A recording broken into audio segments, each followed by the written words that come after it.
Like I said before, Doom is probably the most important game for ROM hacks and fan games there is, but Doom would not exist if it weren't for its predecessor, Wolfenstein 3D. If you thought Doom was primitive, baby, you don't know nothing. Wolfenstein is often credited as the first FPS game, and even though you might be able to contest that a tiny bit with some more obscure anecdotes from history, FPS games as we know them today owe themselves to Wolfenstein in one way or another. However, unlike Doom, which remains a very fun and engaging game to this day, Wolfenstein feels more like a piece of history. The gameplay is kind of fun, but since the technology is so archaic, the fundamental scope of what Wolfenstein can be is very narrow by comparison and not nearly as wide open and boundless as Doom seems to be. However, with the contemporary Wolfenstein reboots, it's clear that there is still potential in the Wolfenstein name, and what better way to celebrate the legacy of both of these games than with a crossover.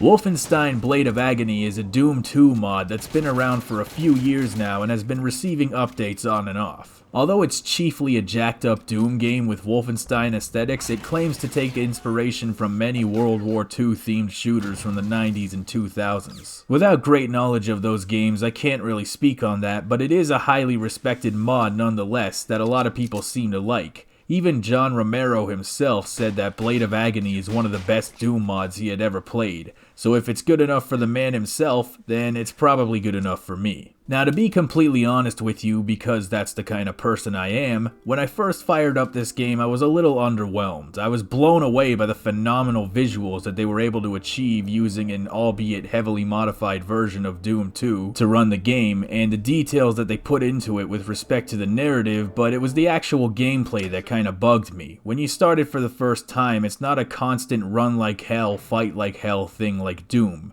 It's a much slower paced game where you have to walk and talk to some people and navigate dialogue trees and get briefings and do training montages and whatnot. It was a game that took a bit of time to get into the fun. The funny thing is, I remember saying these exact same things about the actual Wolfenstein reboots that came out a couple years ago. I was very frustrated with how they would interrupt gameplay to send you back to the HQ to make you do a bunch of fetch quests for people in between missions. It wasn't until this year that I finally went back and beat those games once and for all that I realized those games were actually tight as shit and the story was actually somewhat engaging. Now, as for Blade of Agony, the story is impressive, which is to say that they really went all out with respect to details and world building and log files and characters. I must confess, I wasn't really paying that much attention to the story because, as John Carmack said, story, video game, porno, expected, not important. But I would be remiss if I didn't point out that it has a lot of apparent effort put into it. As for the pacing, thankfully Blade of Agony only requires you to go to one person for every briefing and then run back to another person to start the mission, so there's no confusion or time wasting. The presentation of Blade of Agony is phenomenal. I don't even want to know how they got this shit into the Doom 2 engine, but they did, and it looks spectacular. There's lighting effects. There's more lighting effects. The weapons are all punchy and powerful, they sound incredible. Whenever you kill an enemy, it looks like you threw a can of spaghetti sauce into a microwave. They have absolutely nailed the atmosphere of this game. It feels almost as intense as New Colossus. I did have some performance issues which were a little perplexing to me.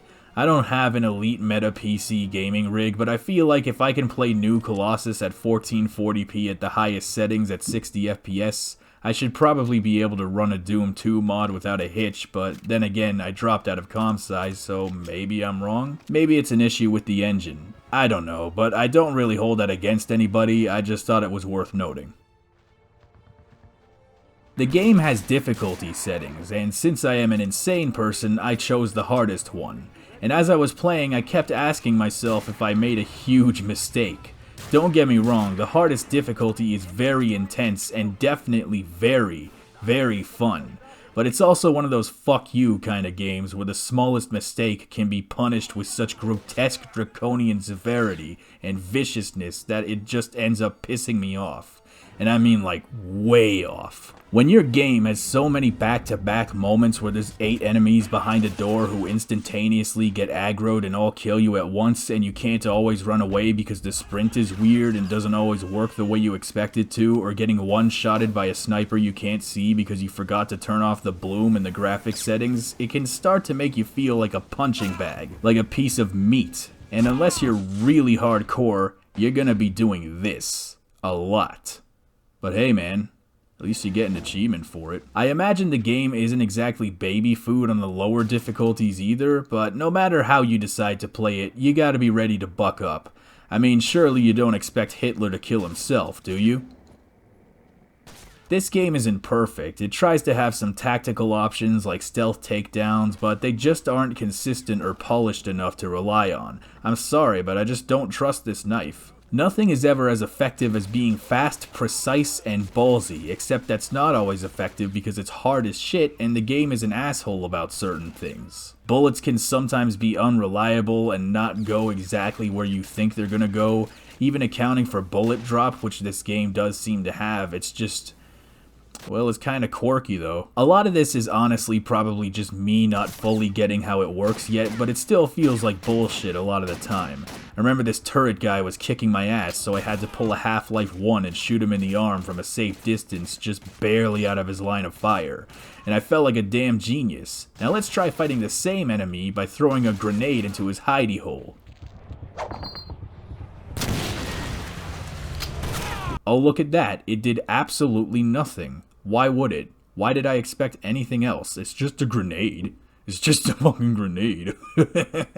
I'm stupid. The second I'm in a position to shoot basically any enemy in this game, they immediately clock me and instantaneously start shooting me and obliterate my entire life in the blink of an eye with zero warning. It's like an if statement. If phantombino.visible equals true, eat a bag of dicks.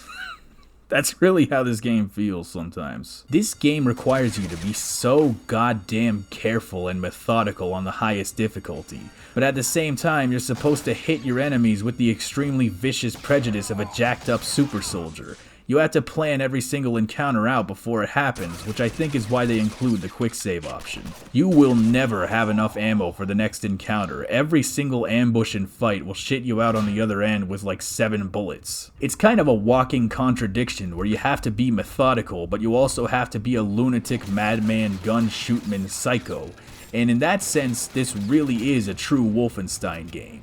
Because anyone who's played the official games know that these games always stretch you out to the end of your rope, especially the original. Blade of Agony does, however, have one saving grace in these situations, and that's the shovel. This thing just one-shots everyone, and if you're in a really tight spot with no ammo, you can just hide behind a door and bonk these bastards one by one. That is, if you're actually able to find the shovel. That's another cool thing about this game. It rewards exploration very heavily, which is one of the things that made both the original Doom and Wolfenstein games so great. But what's even better about this game is how rewarding it is. The OG Wolfenstein had Nazi gold lying all over the place, and if you got it, you got points, which added to your high score. That would be cool if it was 1983, but this is the future. Nobody cares about points anymore. So instead, the treasure actually behaves as currency in between missions. You can trade it to this guy for weapons and armor and upgrades. That incentive is enough to get you to search every corner and check that map screen regularly to get it all. Another crowning jewel of this game is its interactivity. This game is full of little details, items, and objects that you can interact with. This is almost like Duke Nukem 3D level. There are alarm panels that enemies will use to alert the base, coffee machines and water dispensers that you can drink from and get a small amount of health back, light switches you can turn on and off, inanimate objects you can just break for the hell of it. If there's something that looks even vaguely distinctive, chances are you can probably interact with it or break it. This adds a lot to the game's personality. And speaking of which, there's a talking toilet that gives you game tutorials and you can see 2 dogs consummating their dog marriage. Or at least I hope they're married.